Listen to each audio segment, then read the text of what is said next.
Very particular fighting stance that you find in these types of antelope. Same as wildebeest and red hartebeest. They tend to go down on their knees like that. Gives them a little bit more purchase. Changes the shape of the body. Makes it a bit more difficult for the animal to push them backwards. And if they stood up with that arched back and pushed directly, it's very difficult to get any sort of strength behind you. And you see how they look in each direction as if they're not too bothered. And then as soon as they think the other one's not looking, 3, 2, 1, and they go again. That's kind of what happens. Always keeping a lookout for watchful predators as well. You see Impala doing this. There we go. As soon as he's not looking. They're not very gentlemanly like. At least in the old night days we used to say on guard before attacking. These guys just plunge in. Well, for now we are not going anywhere because they are in the road. We're not going to chase them.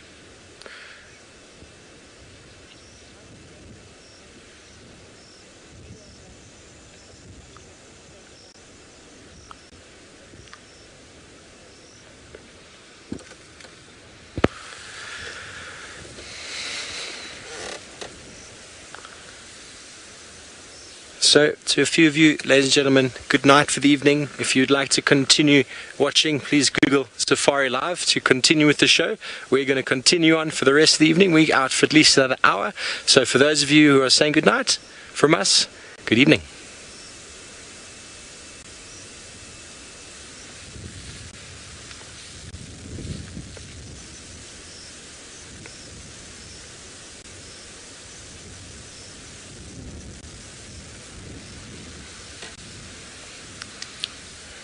Aren't these magnificent animals? It's really nice to be in an environment where I get to see them. I mean, in the Kruger Park, I've only ever seen Sabi twice. And the first time I saw them, there were two males, I think they were males, just galloping down the road towards me. And they just galloped straight on past. It was about a 30-second sighting, and off they were gone. And so it's nice to be up here. I've seen quite a few of them already.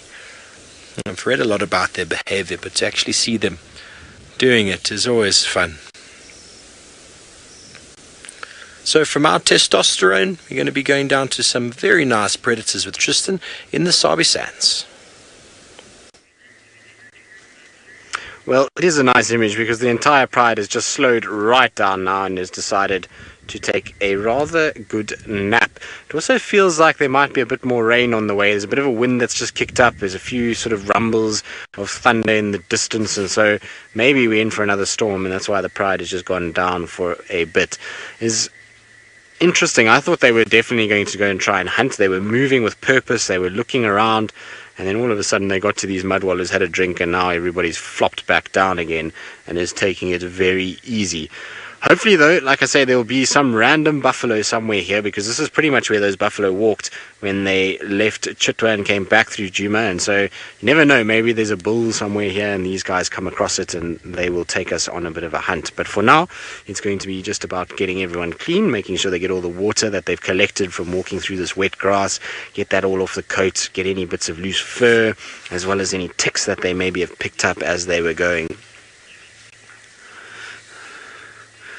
So, Alex, I'm sure, I mean, I've never heard of lions getting things like bilharzia or anything like that from drinking dirty water, but I'm sure they can pick up contaminants from dirty water, so you might find a situation where, you know, they'll be able to, I know that they definitely get poisoned through water, but I've never heard of them really getting any sickness from drinking dirty water, other than when it's incredibly dry and there's a lot of hippos in one water source.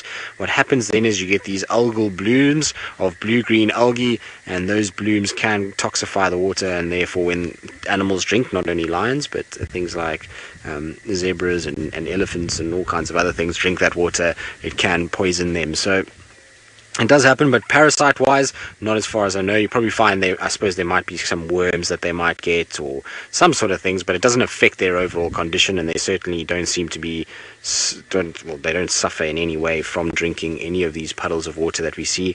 And the water that they've drunk right now is about as clean as it can get. It just fell from the sky a few minutes ago, and so this water has not even been mud wallowed in, it hasn't been urinated in, it hasn't been defecated in, and so drinking kind of out of these is not so bad. But even in the driest times when they drink out of twin dams or Treehouse Dam or even Chitwa Dam, which is filled with hippos, generally they're absolutely fine. I'm not sure if they pick up any parasites, but it doesn't affect them in any way.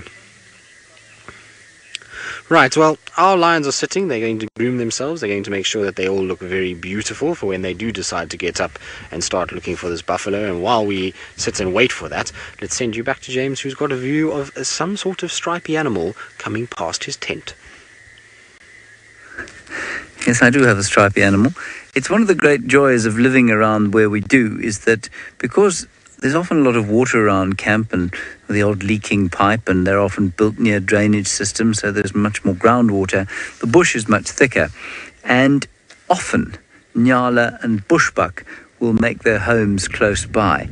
And so we often have these sightings of them on foot, and the best part of that is that they become habituated to us. And unlike nyala or bushbuck that you see sort of further away from the camp, they are much more relaxed and perfectly happy to tolerate you being quite close to them. We had a bushbuck actually come into camp the other day, at least a year ago, and it walked straight into, it was actually during the dry season, height of the dry season, walked straight into the sort of courtyard area that our rooms open out onto, and didn't give a sort of flying continental about us, devoured poor old Brian's plants and then walked away. And this nyala just very happily grazing through, and I'm sure enjoying the moisture on the shrubs at ground level. Not grazing, almost certainly with some shrubs, and he's not on his own. He's got a friend. His friend is coming up sort of to join him, Ferg. I think if you, you might get him now. Got him now at all? Yes, we got him. Good. So 2 nyala bulls. Marvellous. Okay, well, we're going to go across to Noelle now. I've got no idea what she's doing, where she is, what she has. I've no doubt she will be able to tell you that now.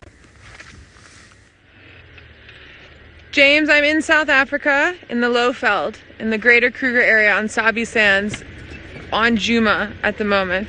No, I'm just being cheeky. I am in all of those places, but we are still busy trying to follow up on Tundi. We can't come up with any tracks, and where we had that brief visual this morning, there's nothing. So if she moved before the rain, then the rain will have washed away her tracks, and I can't pick up any movement after the rain. So we're just very slowly coming down on the western side of this drainage line. There'll be some bars in the way, but maybe if we can just have a look over to our left here, you can see just how thick it is. We have bars in the way because I've got the roof on because it was raining earlier. And it's very, very difficult. Even my tiny little short body Lanny that I'm driving, it's very hard to get into a lot of these places. So my hope is that we find her moving around. That's my hope. But I have a sneaky suspicion that she's holed up in that drainage line at the moment. That's my sneaky suspicion. So we're going to keep trying. And if we don't pick her up in the next, say sort of 10 minutes or so, I think I'm going to go have a look and see what Hassana is up to, and or, haven't completely made up my mind yet, go follow up on the lion roars that we heard and see what we can do for all of you. Now, I hope all of you are having an amazing day. This rain has made all of us so happy. I mean, we're driving past pans that were completely dry for weeks now, that are now full up with rain. It is just, makes your heart sing.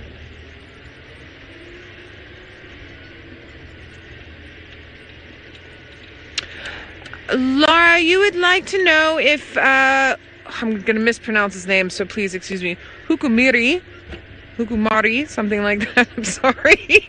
That male leopard that's pulled up from the south was seen at all today. Tristan had him this morning over by Treehouse Dam, and then he was up and down and here and there and zigging and zagging. We call it jigga jigga, moving around like that everywhere. Hukumuri, thanks, Nix. And went north and west towards Vuyatela Access. I was on Vuyatela Access earlier and didn't pick up any tracks, so his tracks would have been washed away from the rain. He might still be around, but I have a feeling he might have pushed off. But because of the way he's moving Lara up and down like this, and obviously looking for something, probably the males that he can smell, which that scent from Tingana is going to be gone now after this bit of rain.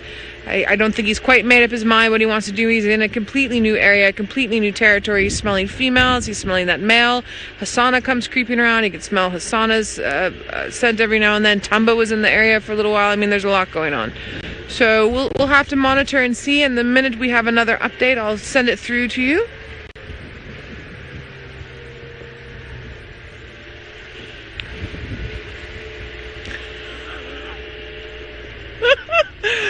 Is it Kobe or Toby? C or a T?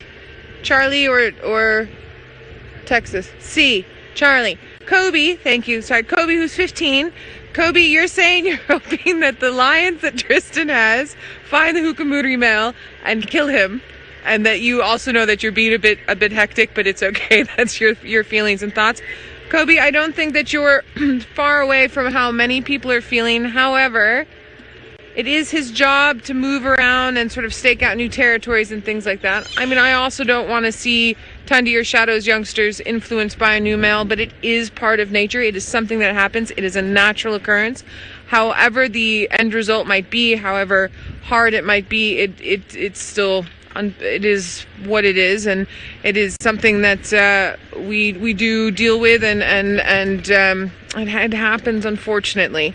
Well, I say unfortunately for the emotive parts of humans, but fortunately for nature, that's how nature works, brings in new genes. It's quite necessary. All right, Tundi, I have a feeling you're hiding, and that's fine. So I think let's head back up to my friend Steve-O, who's up in Kenya. Steve, I hope you're having a magical time. I'm jealous of your crown cranes. Oh, Steve, as far as I know, those feathers are like the secretary birds. And we have found our lions. They are extremely exciting right now. Oh, there we go. There's a movement. But they are on the other side of the Mara River. So we can't get there. It is a little bit too far. But I can see at least 5 lying very, very flat. There's one on the left. And we are quite far away.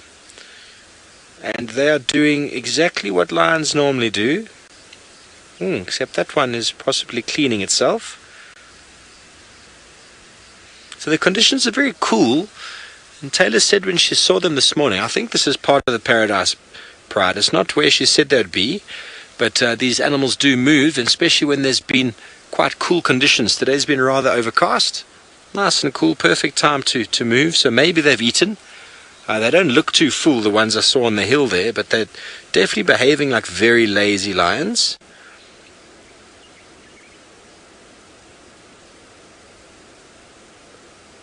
Yeah, doing what lions do. The bellies don't look too distended. You can see that. If they did eat something, it was something quite small. And I'm not sure how many animals. There's actually 6 in total that I can see, including the one we saw before. There is a vehicle just moving into the bottom of the screen. They are on the other side of the river, so they've got a much better visual than we do. That's how it works. That's how it works out here, folks. But what's amazing is if you were in Djuma, you wouldn't be able to see lions from this distance. You wouldn't be able to see lions at all from, we're about 150 yards, I'd say.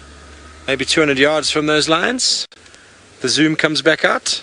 So, not the best shot at all, Archie, but we do what we can do. And I think we're going to leave them because it's not very exciting. We're going to go see if we can find something else. How does that sound?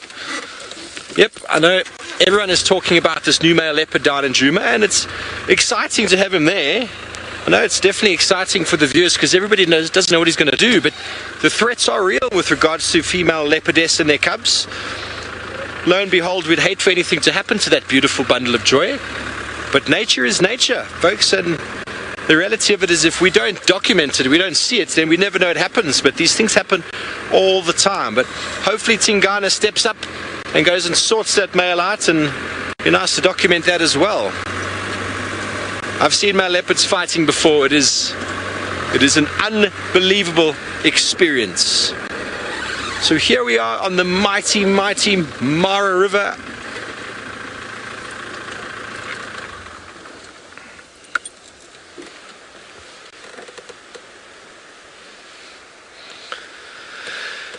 You can tell that people aren't that interested in lions this afternoon because Donna's asking me a question about the leopard. Is he going to leave as quickly as possible?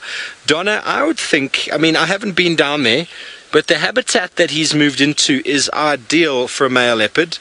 And if Tingana isn't careful, that male is going to take over a portion of his territory or even take it over altogether. I mean, Tingana is getting old. I can't remember how old he is now, but that's what happens out here, is that you get older males coming through, more dominant, more successful, and more genes coming through. And what happens is if Tingana then stays around for too long, he starts mating with his daughters. You know, and that ends up becoming a problem genetically. So the movement of male leopards through an area is very, very important. So you got 10 years or so, new males should move in, maybe 8 years, population healthy. So is he going to move out as quickly? Looking at the footage I saw yesterday, I think he wants to stay. He's territorial marking, and he would like to, find some females, enjoy himself, do what a leopard does. I know that the Djuma and the Sabi Sands property is ideal for leopards. I think there's space for more than one big male, but we'll have to see what happens in the next coming days. But when we talk about territory, oh, look at that's a big boy over there in front of us. Archie, did you see him? No, he's gone back in again. Just to the left. Yeah, something was going on there. Here's a pod of hippos. You know, we talk about territory, and these male hippos will have their territory. Leopards down south have their territory, and you know, they're very fluid. They're not as fixed as we think they are. And how are we supposed to know the boundaries completely without us physically watching?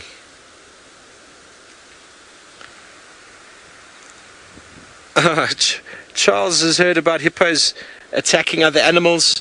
Would they eat them? I've seen hippos kill, and that's got to do with territory. Something gets too close to the hippo's territory or too close to the calves, to the mother's baby, and they'll quickly dispatch it if need be. I saw an impala once chased into a dam by wild dogs, and it swam straight through a pod of hippo to the other side.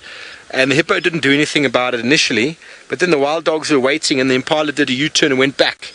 And then I don't know if it was a male or female, I didn't identify it, but a hippo swam up behind the impala and smashed it under the water, and we never saw the impala come back up again. So it didn't eat it though, even though the animal never came back up again. Hippos are vegetarian, but they attack purely out of territory or out of defense. And what we can see here is hippos in water. They are submerging themselves. They are very, very comfortable. There's no danger in that. But if you had to try go in there, that is encroaching on their space. Or if you encounter a hippo out of water, that is engaging their space. And they don't like being engaged out of water. And they can be aggressive. And if a 4,000-pound animal decides to run you over, invariably you come off second best. But we are going to go back to James, who I believe is still with the Nyala outside of his tent. What perfect timing. I was still with the Nyala outside. The Nyala has now walked behind a bush. Thank you, Steve. It's not actually Steve's fault, of course. It's the Nyala's fault. Here it comes. No, it's not going to be a great sighting. Anyway, what I've done is picked a flower from the flannel weed, and I thought we'd put that under the microscope and see what it looks like. It's not a particularly attractive flower, but I'll wander in here while Fergus tries to get a last picture of the Nyala as it disappears.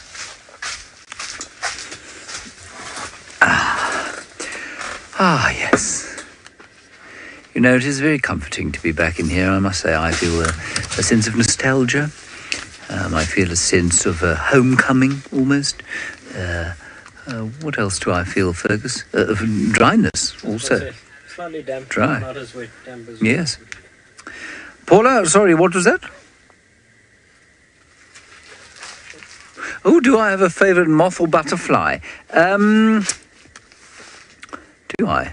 I'm trying to think if I have a favourite moth or butterfly. No, I don't think I do have a favourite. No, I've got a favourite moth, I suppose. Those burnet moths, which are very similar to the ones we just showed you. They think they're probably my favourite. And then there was a butterfly, a favourite butterfly species. I can't think of a favourite butterfly species, but I'll tell you what it is. It would be a citrus swallowtail. And they've got, well, I can show you a picture of a citrus swallowtail if you'd like to see one, and then we'll have a look at this flower, which is the reason I'm holding off showing it to you is that it's really not very impressive, unfortunately. I opened it almost exactly to the citrus swallowtail. Isn't that clever of me? Nicola, isn't that clever of me? Very good. Well done.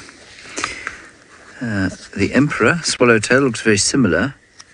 Bush kite, green-banded. No. Constantines, no. All of these are the swallowtails. There it is, the most common one. Citrus swallowtail, they're very common. See them all over the place. But it's one of the first ones I ever learned. As a younger man, if you can believe it. I know it's difficult to believe that I was ever younger than I appear now, but I was. And I had the most wonderful sighting of them here once, where I shot some footage of them flying in slow motion.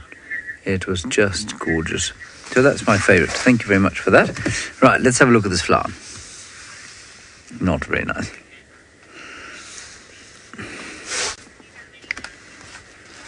Now, Kobe, I know you're one of our younger and most regular viewers, and you say, how come we haven't seen that many dung beetles?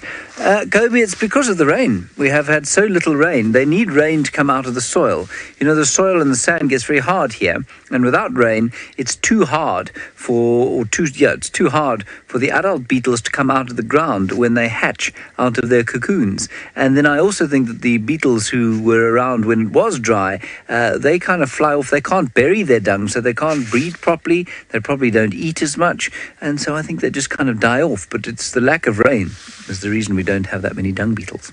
Okay, let's have a look at the flannelweed flower. I suppose it has some of the same sorts of hairs that the leaves do that give rise to its name, the flannelweed.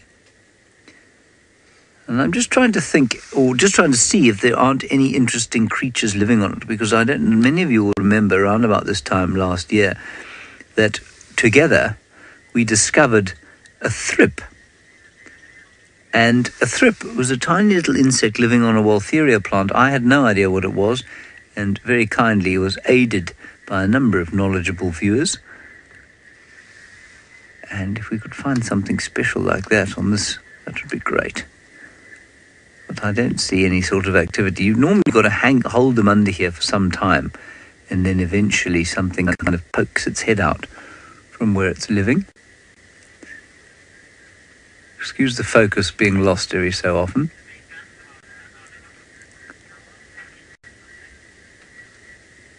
There we go. Now, I believe that Steve says that the Boers, was it the Boers?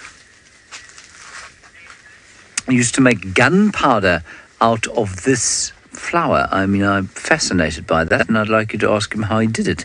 We'll try and make some. That would be fun. So let's go across to Tristan while I figure out how to make gunpowder out of this. He's still with the lions. Well, James, it seems as though you're having lots of fun playing with insects, and I actually have got an insect on my shoe, and I'm going to try and show all of you. Don't jump away now, because that was a lot of effort to try and get my shoe up there and to try and get it sitting. Now you can see, look, there is a little instar of a locust of some sort, or not a locust actually, this looks like a little grasshopper that is sitting on the tip of my shoe. It's a tiny little thing, bright green, and it's been jumping all over the place. It was on my face, then it went down onto my arm, and then down eventually onto my shoe. But look at that little guy, how cool is that? So you can see the big eyes, short little antenna, a whole bunch of legs that come off, and especially those big powerful jumping legs. Now we're about to get interrupted by a big bull elephant as well. It's all happening all of a sudden. We've got little grasshoppers coming and a big bull ellie as well. That's hopefully going to come round on our left hand side and then towards the Pride of Lions. So I'm going to put my shoe down because no one wants to see my shoe for much longer, especially because my shoe is very dirty after the rain. It's got a whole bunch of mud and dust all over it, and our little grasshopper has now jumped off and is on the grass, which is very good news. Now you can see the lions are kind of watching around. They probably know that a big elephant bull like that, there's no real room for them to tangle with it, and so better to get up and start walking. And as soon as you see the adults start getting up, you'll find the rest of the pride will follow, and particularly the older females, which is one of the two that have gotten up that side. So it's the one with the hole in her head and her blind eye is one of them that's gone, and the other older female is also there as well.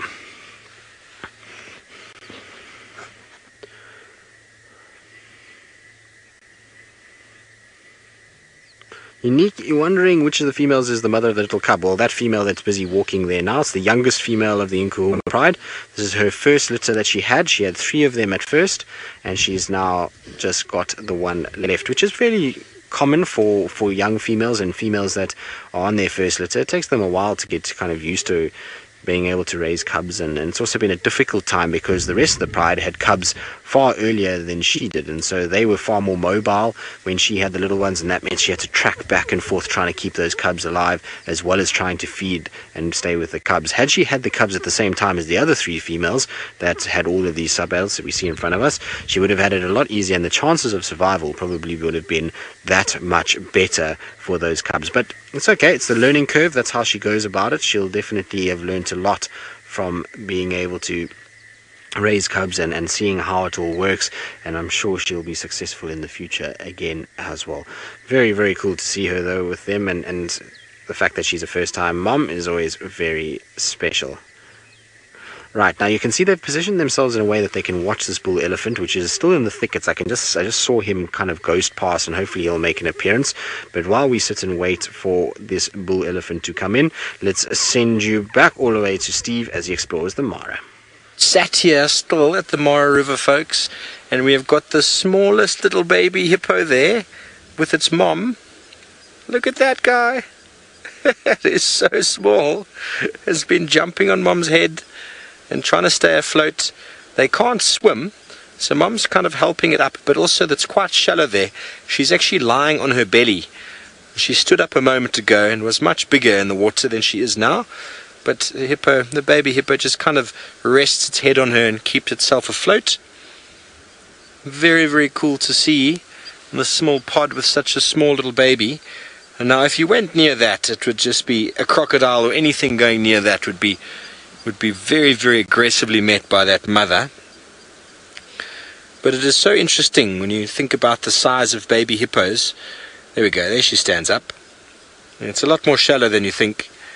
So the baby's kind of jumping off the bottom to get up. So you think about the size of baby hippos. The gestation period is amazing. If you think about the size of a hippo, the gestation period is only 9 months. When you compare that to a white rhino, which is equivalently the same size, maybe a bit bigger, theirs is about 15 months. So how that works is that the female hippo actually gives birth at a much shorter stage of pregnancy because she's able to protect the baby in the water, whereas the white rhino has to walk around with the baby and has to be able to follow her. So for those people who've been pregnant out there, you can understand that 5-6 months is a very long time to lessen your pregnancy stage. Oh, Wendy, you ask how old it is. I'm not sure, but that can't be more than a few weeks. It is brand new. It is so, so cute. I haven't seen the body, mainly a little bit of the body, but it is tiny. So I wouldn't say it's more. What do you think, Archie? You have an idea of the age? A couple weeks. It is tiny still. I mean, look at the size of it compared to mom. If a couple of weeks. It is a brand spanking new little addition. I mean, the reason I say a couple of weeks is because when they're completely newly born, she stays away from the pod. And here she's actually in amongst a couple other individuals. There, that other youngster just gave her baby a little sideways look, and she gave it a little bit of body language, and it has backed away. So right in the beginning, when they're born, the mother normally stays distance from the rest of the hippo, purely to protect it from being squashed and from the interest of others. And after a couple of weeks or so, they'll often rejoin for more safety in numbers as well, and then introduce her to the family pod. But that's my only reason for saying that. But when it comes to size of baby hippos, it's quite difficult to say. Here we go.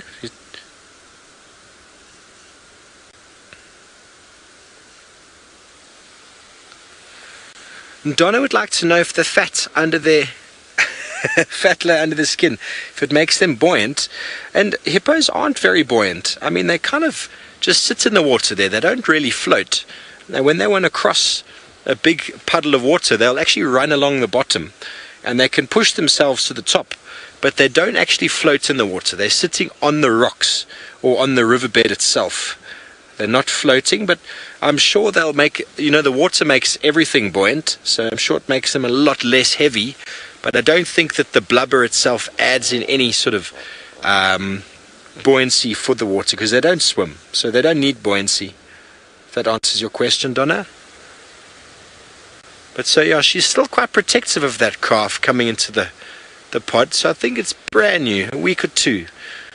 So folks, we are trying to dodge the weather here. There's a huge thunderstorm coming in front of us with lots of lightning. We hope it doesn't hit us. We're going to stay with these hippos a bit longer as we watch it melt away in the distance. And while we do, we're going to go back to my friend Noel in the Djuma Sabi Sands, who I believe is driving. Thanks, Steve. So I only remembered the last minute, so I had the worst link over to Steve ever. Sorry about that, everyone. But as far as I know, the crowned crane, the feathers on the crown are very similar to those the secretary birds have, which is still a feather. And they're just smaller feathers. Oh, sorry. Hold on one sec, everybody. What are you all yelling at over here? So Lady Starfire, sorry, I heard some bird alarm calling, but I think it's just because it's that time of night. Lady Starfire, that would be the answer, is that it's still normal feathers, sort of normal keratin sheath, and the same material as the other ones, just smaller. I do know that they, with the secretary bird, they used to use some of the feathers for quills, for writing. So I'm sure they're just maybe a little bit shorter and thicker, that cuticle around there. That would be my guess on that. And other than that, we haven't picked up any tracks from this male lion that was heard around camp. And still nothing on Tundi. We're just doing a nice big circle to see if we can find the tracks of this male lion and see what he's up to. Also having a look-see for elephants, and really, truly just enjoying the fact that everything's wet from the rain. As you know, it's been very dry here. We have not had enough. We could have actually used that storm sticking around for another few hours and just dumping 10s and 20s and 30s and 40 millimeters. So I think whilst I am busy trying to see about this male lion, let's head back to Mr. James Hendry, who's busy in the tent educating everybody with that vast knowledge of his.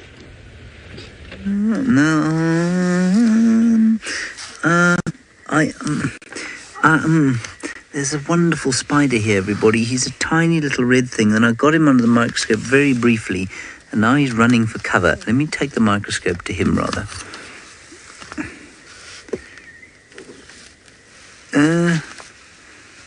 No. Oh, we got him.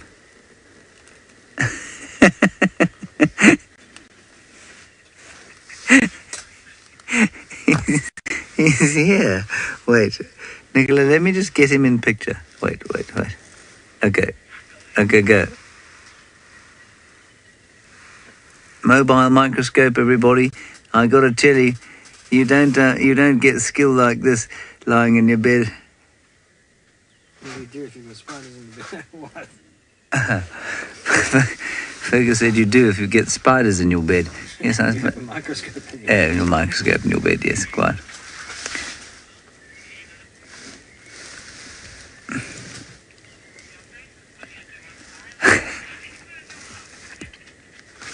Nicola says I need to close my mouth. Wait, we'll get him again. Let me just get him in focus. This is horrendous. Okay, go.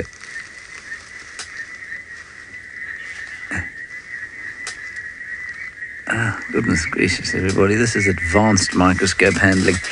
Okay. Put him back on his tree and we'll take him back outside.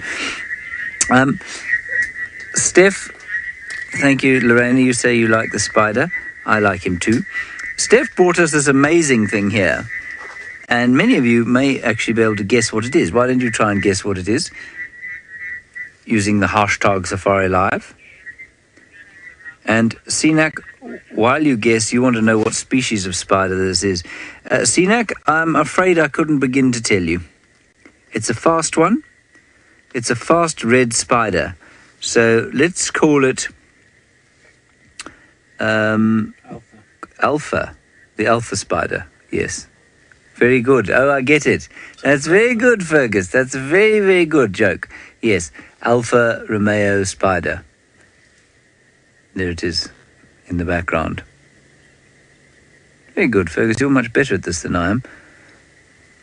I suppose that's why they pay you the big bucks. It is indeed. That's why I live in a big mansion. Yes.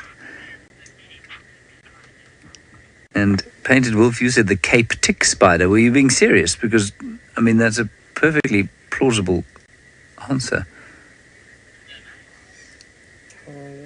Looks like it might be. Isn't that amazing? The reason we're hanging around here, everybody, is that I'm waiting for you to talk to me, tell me what you think this other thing is that you've all seen before. I've in fact showed it to you at great risk to my own personal safety by climbing a tree to find it. There's a clue for you. Okay, I'm going to tell you. I can't wait any longer. It's starting to droop. Okay. It is, in fact. Any answers? No? No one wants to be my friend today. Bobby, you said a slug. No, Bobby, it's not a slug. It's... I see what you mean, though, actually, now that I look at it. But it's not a slug. It's a plant. It's a mistletoe. And if you look carefully, watch, let me put my finger on it, and I'll pull it off. Oh, no, it's not, that one's a bit drier. There we go. That seed is incredibly sticky.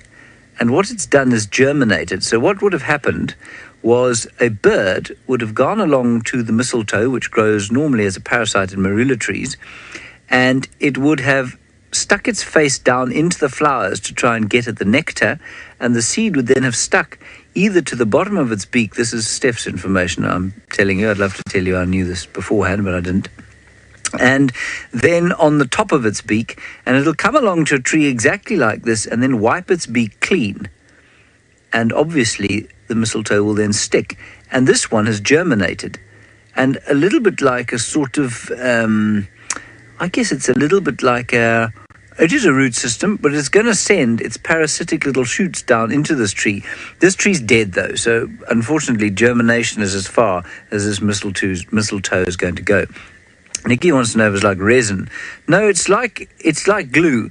It's like modelling glue. When I used to try and make balsa wood aeroplanes with absolutely no success whatsoever, and this modelling glue was very similar to this, and I know that because my balsa wood aeroplanes looked like great big balls of glue with a little bit of wood mixed into them. Now, Sinak, I knew somebody was going to ask me a question like this. You say, what birds feed on mistletoe? I don't know. In theory, most of the nectivores would eat mistletoe, but I can't think of a nectivore that is small enough to have this thing stuck to its head. So, I mean, the sunbirds, definitely. I've seen sunbirds around mistletoe, so they could, of course. Maybe the red-billed wood hoopoes, although they're much more probers than they are nectivores. I'll do a little bit of research, Sinak, and I'll tell you the next time I see you as the frogs begin to call again. Isn't that wonderful? Okay, I'm going to find out what eats mistletoe. While I do that, Tristan Dix is still with his lions.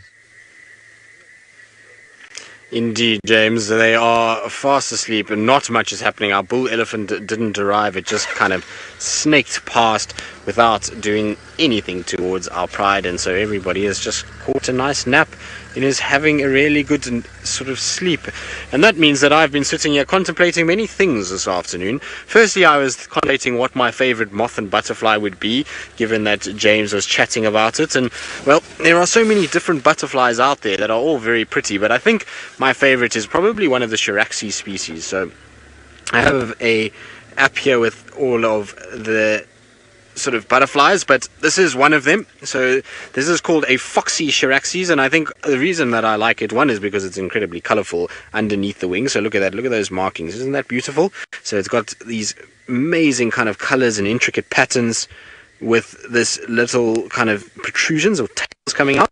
And then on the top side of it, when it's got its wings open, it's got beautiful oranges and yellows with a little bit of blue that comes out at the back. Plus, it has a really kind of racy name, doesn't it? A Foxy Chiraxis is rather racy. I feel like many of our nocturnal dwelling people might like that name, that's for sure.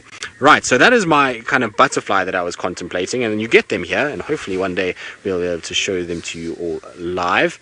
And then in terms of the moths, I think James is right, the burnet moths are the best. So there's the fire grid, which is amazingly beautiful, and then there's also one that I think is called the golden nugget burnet, which is kind of very similar, except that it's got little yellow spots all over it, which is very, very cool. So those are my two favorite insects. And I was just thinking that we've really had such a terrible year for butterflies. It's been horrible. I remember last year there were butterflies everywhere. If you drove in the Milwaukee, you'd have a nice kind of huge array of acreas and Chiraxis and all kinds of things, and yet this year it seems to be all a little bit quiet. But hopefully after a bit of rain like this, it's going to spruce everything up a little bit, and we'll have a situation where we'll get more butterflies.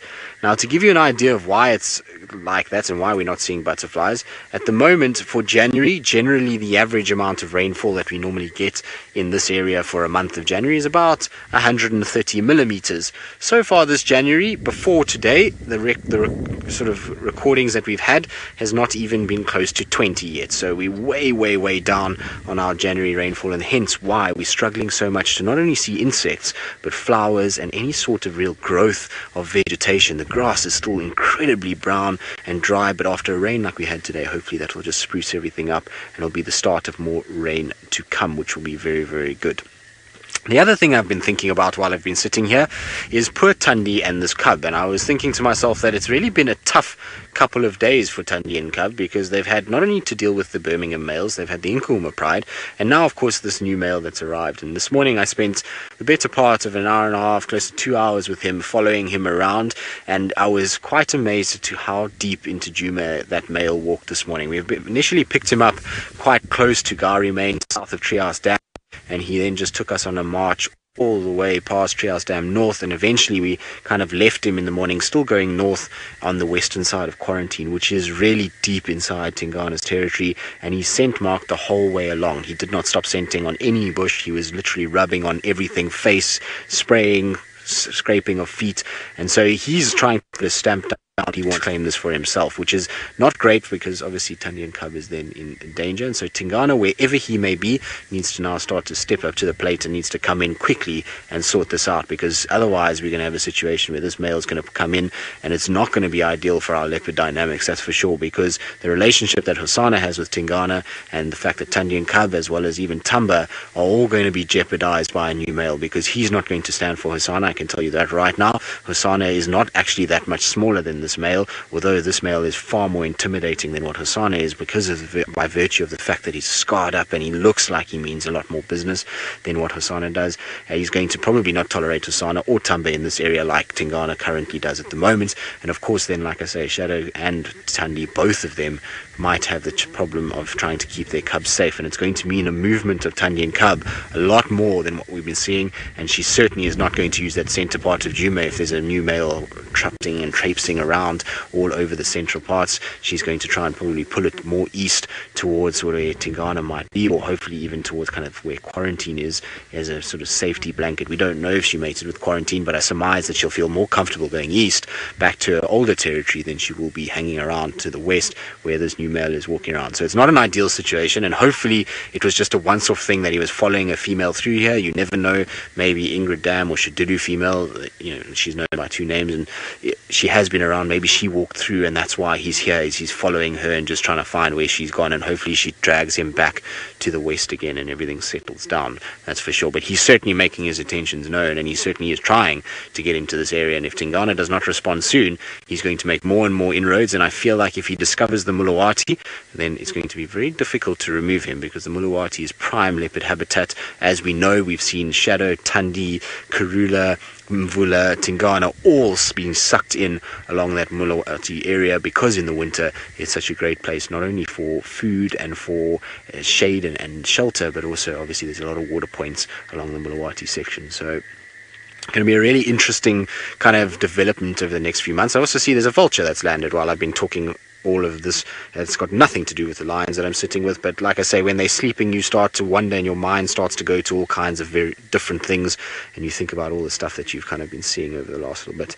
But there our vulture sits. It's just kind of grooming itself, probably all damp and soggy after that storm that we had earlier, and so it's now will just sit and try and dry itself off.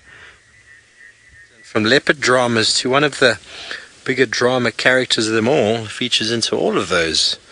We have a spotted hyena who was sleeping in the road till we came, and then stood up and has moved off, and now we have lost visual of him. Terribly sorry about that, folks. It's just gone off road there. Let's see if we can get another look. We have infrared on at the moment. The sun has set here in the Masai Mara triangle. You can see him there, I think a little bit left. There he is. So infrared allows us to see these animals without any influence. There's no light on them. And how you film at night. And just like that, from a spotted hyena in the road to a spotted hyena gone in the long grass. Well, that was interesting. Nice to see one. We're heading back. We seem to have missed this huge thunderstorm that has come from the escarpment and moved in a sort of easty direction. We're thankful for that. Not that we're afraid of rain, just we would have got very wet and lots of expensive equipment. And I know I've been seeing all the Mara team up here getting quite wet over the past few weeks. And tonight, I'm glad is not my night. So, folks, we are heading on back home. Get the car started, heading on back up the escarpment. Who knows what else we might bump along the way. That hyena was just there, as they are. We might find ourselves a lucky lion, some jackal. Who knows, maybe the leopard luck is with us this evening. I was very surprised to see a leopard on my first morning with Jamie the other morning. That was very special. Nice to see one. I didn't expect to see a leopard here in my first couple of days, and to see one on my first morning was sensational. There's been huge lightning in the distance there, lovely electric storm. You always wonder when you're driving with a vehicle with a big metal antenna on back whether it's going to be a problem. We are on rubber tires, but yeah, you're a big conductor. We are the tallest thing as far as the eye can see, so we do not want to attract that kind of electricity. Would be quite cool, but I don't think it would feel very good. We were trying to show you a beautiful sunset, but the huge storm came through. Liz, are you happy to see me in the Mara? Thank you very much. It's wonderful being up here. I'm looking forward to seeing those bat-eared foxes that Taylor's seen a few times. I'm looking forward to seeing some really good interaction between hyena and lion. Seeing big prides of lion in the open. And one thing I think is going to be super, something I've only ever seen once before, cheetah hunting. I've seen them hunting in the past, but I've never seen them do anything more than chase things around. So that would be something I'd really like to see. And I hope I haven't missed my turn here. I think it's still coming up. But we don't want to go in the wrong direction. We need to head that direction. Yes, I am super stoked to be here in the Mara. And they asked me if I'd come out this afternoon. Ralph was going to come out today. And they said, will I go out? I'm like, for sure. Give me the keys. Let's go investigate. What better place to spend your time?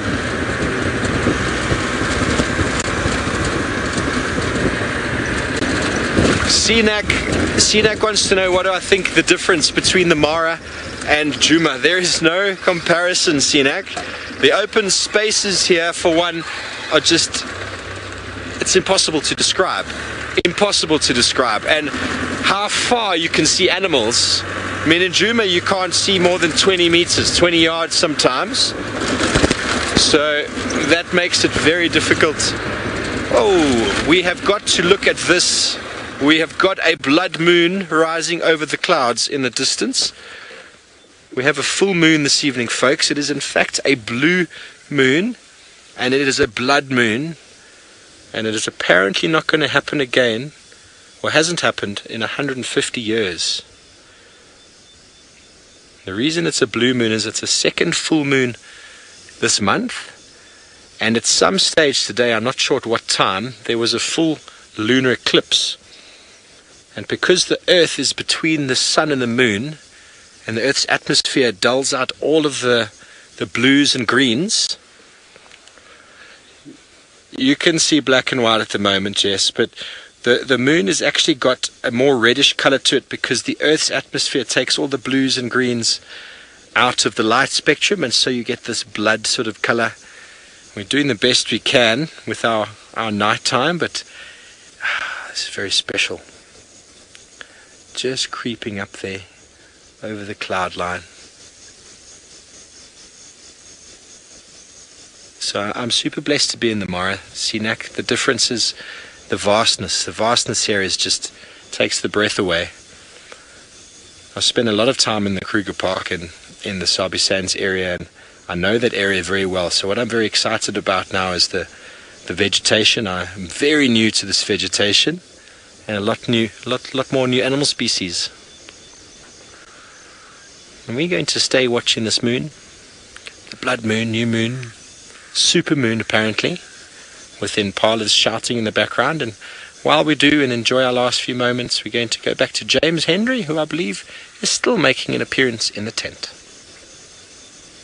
Blood moon, super moon, uber magnificent moon, huge moon. Many ways to describe it, I see. You must be making moons great again. I do. Blue moon. Now, we have here, you've seen this before as well, but I thought I'd show it to you because it is also a sticky species of grass, and I've never seen this before, and I don't know why it's occurred. It's called Eragrostis rigidor, if I remember correctly, and it's got these little sticky patches on the nodes, and this one has got sand stuck to them. Now, my understanding was that they have the sticky stuff on them because it stops ants going up and stealing the seeds. I'm not sure why ants would steal the seeds. I guess some ants eat seeds.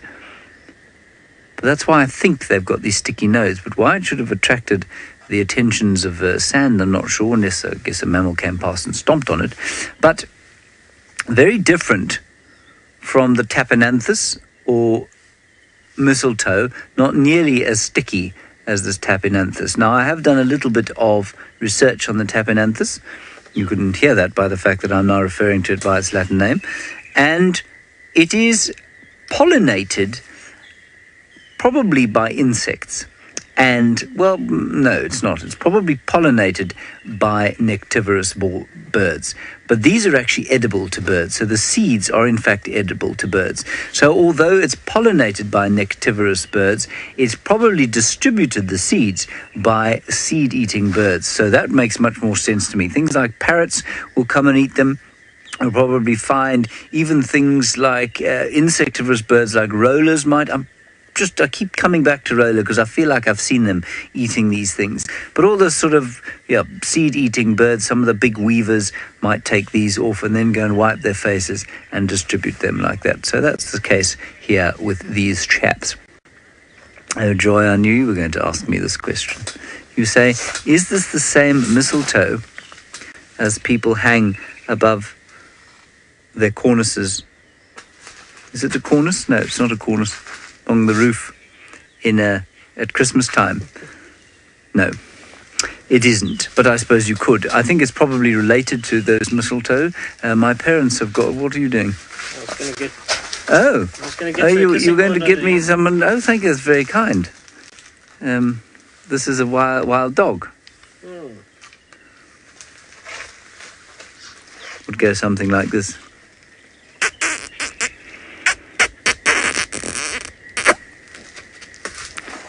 I have given Fenton a kiss on Christmas time. Fenton is my parents' dog. He slobbered all over me, which was very unpleasant, so I won't do it again.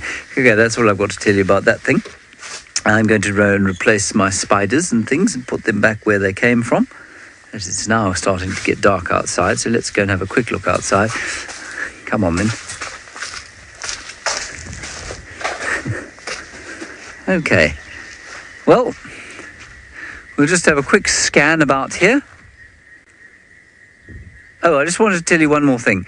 I've heard lions calling from there, I've heard them calling from there, and I've heard them calling from there as well. So obviously all the lions are reconnecting after they've had the storm. Somebody who is reconnecting with the wilderness right now is Noelle, and hopefully her reconnection will result in a last-minute leopard. It might be a last-minute leopard, you never know, but these lions that keep calling, I can't find any tracks of them. The south and northern east, I've done this really huge loop. Maybe I must do a smaller loop. The south, the north, and the east. Maybe we'll go this way, Seb. Actually, I'm changing my mind, everybody, because no one's gone on this part of Twin Dams Road, so we're going to check the one road we haven't checked yet and see if we can find these cheeky lions. Our juju's off a little bit today. I don't know what's going on. Seb, did you bring your muti with you? Always. Ay, buena. So muti is magic or medicine. And so we talk about having, well, and you know, sort of good vibes around. So you talk about bringing your good muti with you to get good sightings. And I think ours is a little bit off. Tundi has hidden away, but I would hide away as well. I mean, Tristan's completely correct. That poor leopardess has been dealing with such craziness with lions and that male being around. She's got that little cub. So she's found a nice safe spot. So I hope she's holed up and cuddling. Or possibly they have a meal in that drainage line. That would also be good. That would be wonderful for everybody. I kept hoping for possibly wild dogs cropping up, but nothing as of yet. We might have a little bit of signal breakup, everybody. Just hold on. But I keep hearing about these lions roaring, and I keep traveling around and around and around. So I'm wondering if possibly that they're inside some of these drainage lines here. And then we just haven't seen them as their tracks were washed away by the rain, which is entirely possible. So while I keep searching for our phantom lions, I'm going to send you over to Tristan with real lions who seem to be on the move. Well, Noelle, they slowly but surely kind of getting up every now and then and moving and drifting a little bit, but not really much movement as yet. And I'm sorry, I can't help you with your phantom lions either, because I've been sitting here very, very still. I'm all by myself, and we've been sitting quite quietly, and I haven't heard a single roar from another lion, and neither have the Nkuhuma pride, because generally when a lion roars, you'll find all the rest will pop their heads up and kind of stare in that direction. And Tinyo has not moved at all, and none of the others have really looked and sort of gotten any sort of a fright of lions calling or any sort of paid any attention. So they must be further to our west, much further than what we can hear. Maybe they are closer towards Sydney's Dam or somewhere in that area, I'm not sure. But James and Noelle hopefully will hear them once more and pinpoint exactly where it's coming from. But what I think is going to happen is the Nkuhuma pride are waiting for the cover of night, because it's going to be a very dark evening, and it's going to be a situation where they're going to have perfect conditions to hunt. Stormy weather, dark, perfect for them, particularly because it's full moon period, and they would have not seen a full moon. Well, they would have had a very difficult time had the full moon been out. Now, Joy, you want to know if the eclipse can cause lions to roar? Well, no, I've never seen it happen, and I don't know. Maybe it does, but in my time I have not seen lions roaring due to an eclipse. It doesn't get that dark, and you know, there's a lot of other factors that trigger lions to roar other than just darkness. It's sort of time of the day and all kinds of other things. But yep, they are up and moving, which is great news. Let's see where they're going to go. How long we're going to have them for, I'm not quite sure, because at the end of the day it is starting to get quite thick when we cross out of this section, so it's going to be a nice open clearing to start, and then it's going to get quite thick. Hello Tinyo, are you waking up now? Well, it's the first I've seen you move in an hour. So he's just decided to start waking up. I suppose he did perform daddy duty and played with the kids for a bit, so he earned a bit of a rest. But there's a nice big yawn. Look at those teeth. Isn't that incredible? They are absolutely massive. So you can see very clearly that Tinyo does have a broken right canine, bottom canine, which will not grow back. It is the way it is. It's unfortunately probably broken in either fighting or when he's been feeding off a carcass, something like a buffalo, as he's bitten down on a bone. It's just caused that sort of tooth to break. It is quite common to see in lions, and in fact I think in the Birminghams, if I'm not mistaken, 3 of them now out of the 4 have got broken canines in some way. So it's not just him, he's not alone in the coalition. They all seem to be having some sort of damage to their teeth. Right, now let's catch up with the females before they start walking off, because Tinyo, well, he's still being a little lazy, and I want to see where the females go, because even if we can't follow them, it will give us a really good idea of where to start tomorrow morning and where we should start kind of paying or focusing our attention. What I'm hoping for is that they don't go straight north, because if they cut straight north, they're going to bump straight into where Noel had Tundi's cub this morning. And so I'm hoping that if they do go that way, Tundi's already moved it and it's come more back towards the central parts, and that Hukamuri male is left, and she's got to play this kind of chess game at the moment. And I hope that she actually hasn't taken the cub into Torchwood, because that won't be ideal at all. Now it seems as though the rest of the lionesses have now stopped again. They're all here in front, and I'll just get round to where they are. Hopefully we'll get a nice view of them. There's 2 of them walking there. Lots of buffalo dung all over the place here, so I think they're just on the trail of these buffalo, and there's no buffalo that I've seen, but lots of dung that is around. Not all of it is fresh, but there is some fairly fresh stuff that looks like maybe from last night. So here we go, here they are.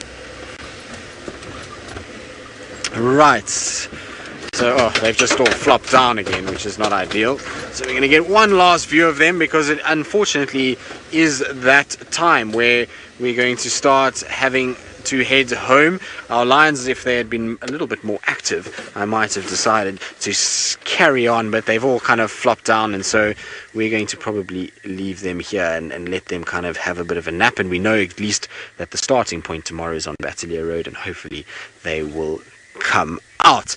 Also, hopefully we'll have a bit more rain this evening, because that would also be quite nice, just to kind of keep the things going. But unfortunately it is that time, so we are going to head back. It's been an absolute pleasure having all of you with us. I know from Steve in the Mara, who's thoroughly enjoying exploring that side of the world, James, myself and Noel, it's been an absolute pleasure having you with us, and we hope to see you tomorrow morning on our sunrise safari. But for now, enjoy the lions.